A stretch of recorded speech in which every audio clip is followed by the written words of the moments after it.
सबसे पहले बात करेंगे इंग्लैंड के खिलाफ दूसरे टेस्ट के लिए पाकिस्तान के 16 रुकनी स्क्वाड का ऐलान कर दिया गया है। बाबर आजम, शाहीन आफरीदी, नसीम शाह और सरफराज अहमद को स्क्वाड से रिलीज कर दिया गया है। मजीद तफसील जानेंगे जी न्यूज़ के नुमाइंदे सुहेल इमरान से। सुहेल बताएगा मजीद क्या तफसील है, कौन कौन टीम में अब शामिल किया गया? जी बिलाखिर टीम का अनाउंसमेंट कर दिया गया और ये जो टीम है, ये जो स्क्वाड है, ये दूसरे और तीसरे टेस्ट के लिए है। और ये जो 4 क्रिकेटर्स हैं, जो सीनियर क्रिकेटर्स हैं, इनको आराम दिया गया है, इनको ताकि फ्रेश होकर दोबारा टीम को ज्वाइन कर सकेंगे आगे आने वाले हेक्टिक टूर के लिए। जो स्क्वाड जिसका फैसला किया गया है उसमें शान मसूद कप्तान है, सऊद शकील है नायब कप्तान, आमिर जमाल है, अब्दुल्ला शफीक है, हसीबुल्ला विकेट कीपर हैं, क्योंकि 2 विकेट कीपर स्क्वाड में रखे जाते हैं। सरफराज अहमद को रिलीज कर दिया गया था, वो स्क्वाड में अब शामिल नहीं है, उनकी जगह पर हसीबुल्ला को शामिल किया गया है। कामरान गुलाम आए हैं, कामरान गुलाम का अप्रैली डेब्यू लग रहा है, वो मिडिल ऑर्डर में जगह संभालेंगे बाबर आजम की जगह पर और डोमेस्टिक में एक अच्छे से रन करते हुए चले आ रहे हैं। इसी तरह मेहरान मुमताज ये नौजवान स्पिनर हैं पाकिस्तान शाहीन की जानब से और डोमेस्टिक में अच्छी परफॉर्मेंस का मुजाहरा करते रहे हैं। इसी तरह मीर हमजा है, मोहम्मद अली का एक मरतबा फिर स्क्वाड में नाम आया है, उन्हें शामिल किया गया है। मोहम्मद हुरैरा है, मोहम्मद रिजवान विकेट कीपर, नुमान अली, साइम अयूब, साजिद खान, सलमान अली आगा और जाहिद महमूद को शामिल किया गया है। जो दूसरे और तीसरे टेस्ट के लिए स्क्वाड का फैसला किया गया है, ये 15 को शुरू हो रहा है। दूसरा टेस्ट मैच मुल्तान में इसी ग्राउंड पर जहां पर पहला टेस्ट मैच खेला गया था, जबकि तीसरा टेस्ट मैच जो सीरीज का आखिरी होगा वो पिंडी स्टेडियम रावलपिंडी में शेड्यूल्ड है। जी ठीक है, बहुत बहुत शुक्रिया सुहेल इमरान इसकी तफसील देने के लिए।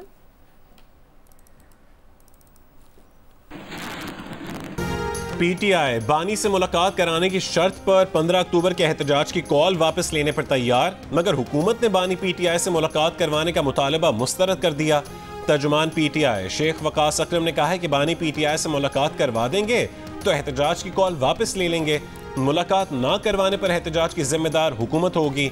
वफाकी हुकूमत ने एहतजाज ना करवाने के लिए बानी पीटीआई से मुलाकात कराने की शर्त मुस्तरद कर दी। सेनेटर तलाल चौधरी ने कहा है कि बानी पीटीआई से मुलाकात करवाने की ना जरूरत है और ना ही अदालत की हिदायत। पीटीआई एहतजाज का सिर्फ सोच सकती है, एहतजाज करने की हिम्मत और हौसला इनमें नहीं है। मुलाकात तो बहाना है, शंघाई ताउन तंजीम का इजलास निशाना है। जंग और द न्यूज़ के एडिटर इन्वेस्टिगेशन अंसार अब्बासी की रिपोर्ट के मुताबिक शंघाई कॉन्फ्रेंस के मौके पर एहतजाज पर पार्टी की सीनियर लीडरशिप को शदीद तहफ़्फ़ुज़ात हैं। अली अमीन गंडापुर, बैरिस्टर गौहर, असद कैसर, हामिद खान, अली मोहम्मद खान और रऊफ हसन 15 अक्टूबर को डी चौक पर एहतजाज के हक में नहीं हैं। हतमी फैसले के लिए सियासी कमेटी का इजलास तलब कर लिया गया।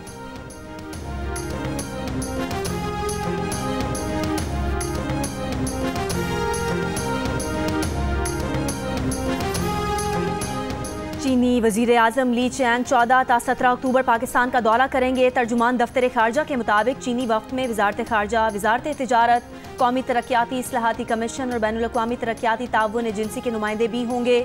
चीनी वजीर आजम शंघाई ताउन तंजीम के सरबराही इजलास में शिरकत के अलावा सदर, वजीर आजम और अस्करी क़यादत से मुलाकातें करेंगे। वजीर आजम शहबाज शरीफ और चीनी वजीर आजम पाक चीन ताल्लुकात के तमाम पहलुओं पर तबादला ख्याल करेंगे। इलाकाई और आलमी पेशरफ्त पर भी बातचीत होगी। इजलास में शिरकत के लिए रूस का 76 रुकनी, चीन का 15 रुकनी और भारत का 4 रुकनी सरकारी वफ्द इस्लामाबाद पहुँच गया। किर्गिस्तान का 4 और ईरान का 2 रुकनी वफ्द और शंघाई ताउन तंजीम के 7 नुमाइंदे भी पाकिस्तान पहुँच गए। वज़ीर इत्तलात अता तारड़ ने कहा कि चीनी वज़ीर आज़म का दौरा और SCO समिट पाकिस्तान के लिए गेम चेंजर साबित होगी।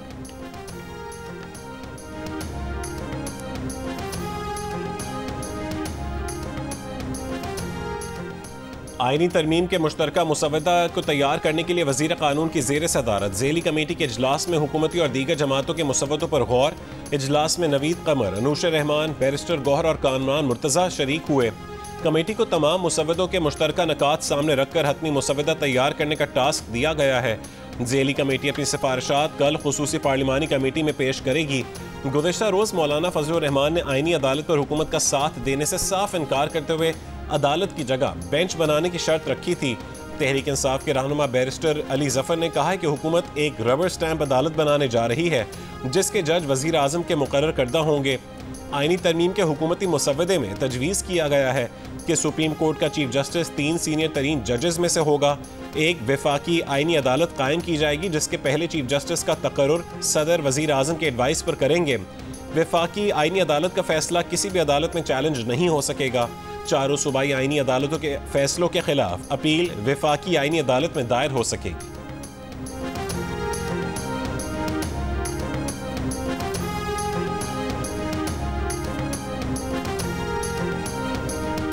मुस्लिम लीग नून के वफ्द की एमक्यूएम के इलेक्शन ऑफिस पाकिस्तान हाउस आमद। लीगी वफ्द में वफाकी वजीर एहसन इकबाल, राना सनाउल्लाह और आजम नज़ीर तारर शामिल।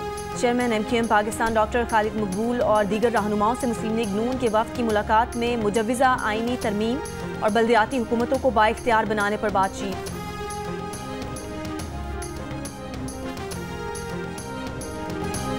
सेलेक्टर्स ने out of form Babar Azam को आराम देने की तजवीज़ दे दी। टेस्ट मैचेस की गुज़श्ता 18 इनिंग्स में बाबर आजम एक 50 भी ना बना सके। बाबर ने दिसंबर 2022 के बाद से कोई बड़ी इनिंग्स नहीं खेली। इंग्लैंड के खिलाफ दूसरे टेस्ट के लिए स्क्वाड में कई तब्दीलियां मुतवक्के।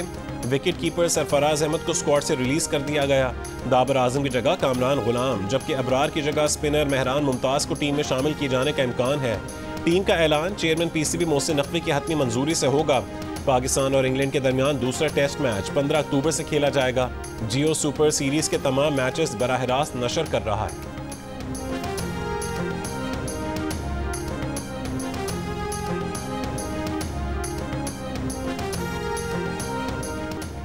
चेयरमैन पीसीबी मोहसिन नकवी की ज़ेर सदारत पीसीबी की सिलेक्शन कमेटी और मेंटोर्स का इजलास में टीम की हालिया कारकर्दगी और खिलाड़ियों की फिटनेस का तफसीली जायजा लिया गया।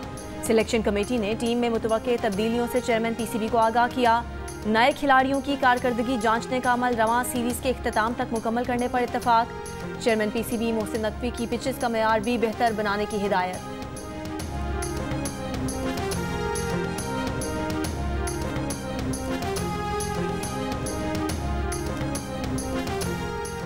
खिलाड़ियों की हद से ज्यादा तशहीर उनके जहन में गलत फहमी पैदा करती है। वो खुद को बड़ा समझने लगते हैं।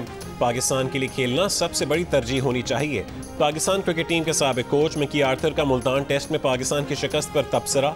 साबिक कोच ने कहा है कि मीडिया पर होने वाली मनफी बातें और एजेंडे टीम के हक में ठीक नहीं होते। इंग्लैंड के साबिक टेस्ट क्रिकेटर केविन पीटरसन का कहना है कि सिस्टम में खामियों की मौजूदगी तक पाकिस्तानी टीम एक यूनिट की तरह नहीं खेल सकती।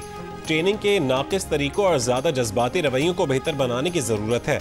साबिक कोच मिकी आर्थर के बयान पर रद्दअमल में केविन पीटरसन का कहना था कि पीएसएल में खिलाड़ी सही तरह से ट्रेनिंग नहीं करते थे, जीत और हार से जज्बाती हो जाते थे। अगर ये कल्चर तब्दील ना किया गया तो पाकिस्तान क्रिकेट टीम कभी बेहतर नहीं हो सकेगी।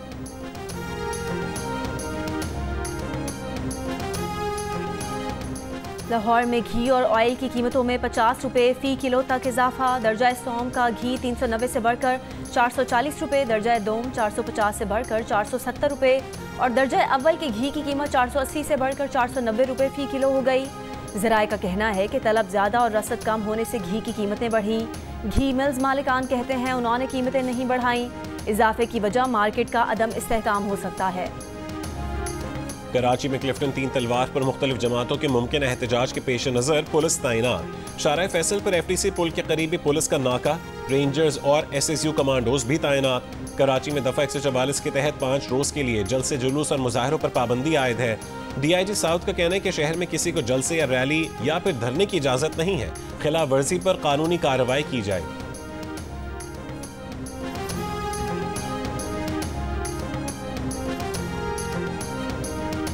कराची के इलाके नॉर्थ नाजिमाबाद में ऑटो पार्ट्स के ताजिर को कत्ल कर दिया गया। CCTV वीडियो में देखा जा सकता है कि मोटरसाइकिल सवारों की फायरिंग से जख्मी होने वाला आसिफ गाड़ी चलाकर पहाड़गंज के करीब सड़क तक पहुंचा। मकतूल आसिफ को जख्मी हालत में अस्पताल मुंतकिल किया गया जहां वो दम तोड़ गया।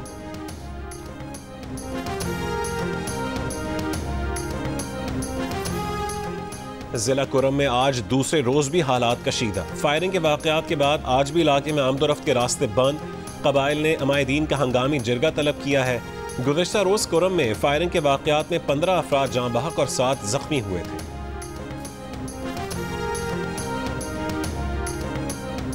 बहीरे अरब में हवा के कम दबाव के सबब कराची में मौसम आइंदा 2 से 3 दिन तक शदीद गर्म रहेगा।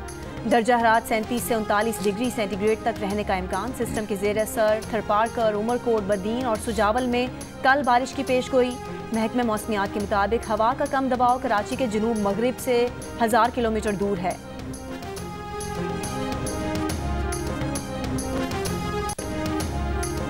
पीटीआई की डी चौक इस्लामाबाद में 15 अक्टूबर को एहतजाज की कॉल। टैक्सिला, रवात, गुजर खान और कलर सईदा में पुलिस के छापे। 7 कारकुन जेर हिरासत। राजा बशारत, साबिक MP वहीद कासिम, आरिफ अब्बासी और राशिद हफीज के घरों पर भी छापे।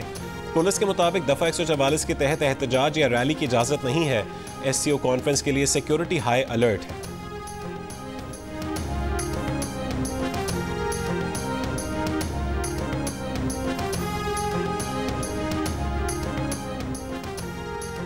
वज़ीर इत्तलात सिंध शर्जील इनाम मेमन का कहना है कि बानी PTI और इसराइल का गठजोड़ SCO कॉन्फ्रेंस सबोटाज करने के लिए सरगर्दा है।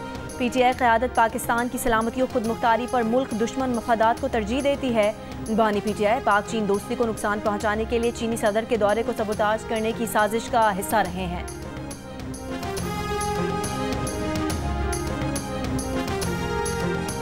मंजिल नहीं, रहनुमा चाहिए। अबे मंजिल चाहिए भाई, रहनुमा को चाटना हमने, मंजिल नहीं मिलेगी तो साले। अरे इनकी मजलूमियत हम समझ सकते हैं। हमने ये वाला काम किया जो ये कर रहे बेचारे। हमने भाई को खुश करने के लिए हमने सारे काम किए। MQM ने भी PTI को 15 अक्टूबर की एहतजाज की कॉल वापस लेने का मशवरा दे दिया। मुस्तफ़ा कमाल ने कहा है कि दुनिया की कोई रियासत ऐसे मौके पर एहतजाज की इजाज़त नहीं दे सकती। PTI वालों की मजलूमियत को MQM से ज़्यादा कोई नहीं समझ सकता। हम इस मरहले से गुजर चुके हैं। हम भी कहते थे कि हम ना हो, हमारे बाद मंजिल नहीं रहनुमा चाहिए, मगर अब समझ आई कि रहनुमा नहीं मंजिल चाहिए। रहनुमा को क्या चाटना है, इसीलिए हमने रहनुमा ही फारिग कर दिया।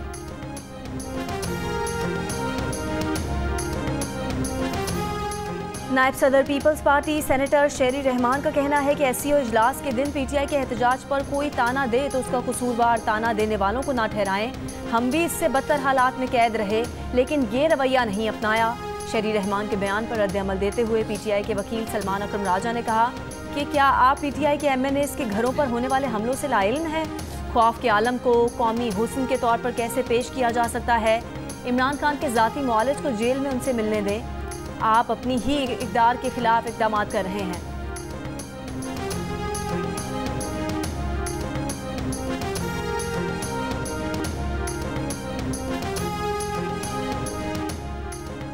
गवर्नर पंजाब सलीम हैदर ने कहा है कि नून लीग और पीपल्स पार्टी का इत्तेहाद मोहब्बत और शौक का नहीं, मजबूरी का है। हुकूमत जो आईनी तरमीम चाहती है वो पीपल्स पार्टी की नहीं है। लाहौर में मीर खलीलुर रहमान मेमोरियल सोसाइटी के तहत मुज़ाकरे के दौरान गवर्नर पंजाब ने सरकारी स्कूलों को पब्लिक प्राइवेट पार्टनरशिप के तहत देने की मुखालफत कर दी। कहा कि सिंध में पब्लिक प्राइवेट पार्टनरशिप के तहत यूनिवर्सिटीज़ में मामूली फीसें ली जा रही हैं, लेकिन पंजाब में स्कूलों को ठेके पर दिया जाना तशवीशनाक बात है। रद्द-ए-अमल में वज़ीर इत्तलात पंजाब अज़मा बुखारी ने कहा कि सिंध में तो स्कूल्स हैं ही नहीं, जो हैं उनमें जानवर बंधे नजर आते हैं। इम्तिहानात में नकल और सेंटर्स का बिकना रिवाज है। पंजाब के साथ अजला शरह ख्वानदगी में आज भी टॉप पर हैं। कराची के 2 इलाकों और हैदराबाद के अलावा बाकी सिंध में शरह ख्वानदगी 0 है। तहरीक इंसाफ वाले काम गवर्नर पंजाब ने शुरू कर दिए।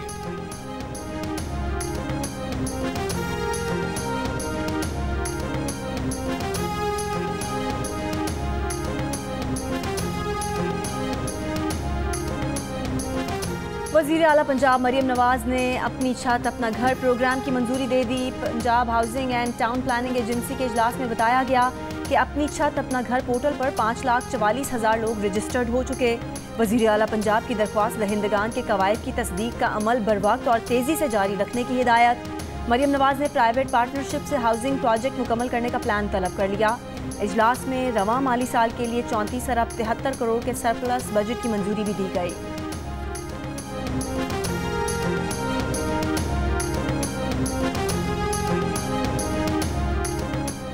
मुल्क की मौजूदा सियासी सूरत हाल पर अमीर जमात इस्लामी पाकिस्तान हाफिज नईम उर रहमान का 46,000 अरकान के मुल्कगीर इजलास से खिताब। कहा कि जमात इस्लामी वाहिद जमात है जो अवाम के मसाइल के लिए आवाज़ उठा रही है। जमात इस्लामी तमाम मसाइल पर अपने ही प्लेटफॉर्म से आवाज़ उठाएगी। मुल्क के तमाम अजला में ऑनलाइन इजलास के इंतजाम किए गए हैं। इजलास में हक दो अवाम को तहरीक का आइंदा का लाहेमल पेश किया गया। मशरिक़ वुस्ता में क्या होने वाला है? ईरान या इसराइल? अस्करी बर्तरी किसको हासिल है? इसराइल के मुतवक्के हमले के लिए ईरान कितना तैयार है? इन सब सवालों के जवाब जानने के लिए देखिए खुसूसी ट्रांसमिशन वॉर रूम मशरिक़ वुस्ता आज शाम 4 बजे सिर्फ जियो न्यूज़ पर।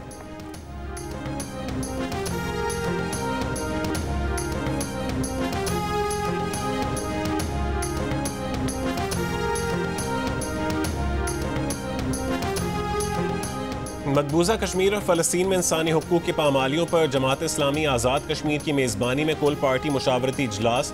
रावलाकोट में हुए इजलास में वज़ीर आज़म आज़ाद कश्मीर चौधरी अनवारुल हक, मुस्लिम नून पीपल्स पार्टी, मुस्लिम कॉन्फ्रेंस JUI और चेयरमैन उलमा व मशाइख की शिरकत। इजलास में मकबूजा कश्मीर में भारतीय और गज़ा में इसराइली मज़ालिम की भरपूर मज़म्मत की गई।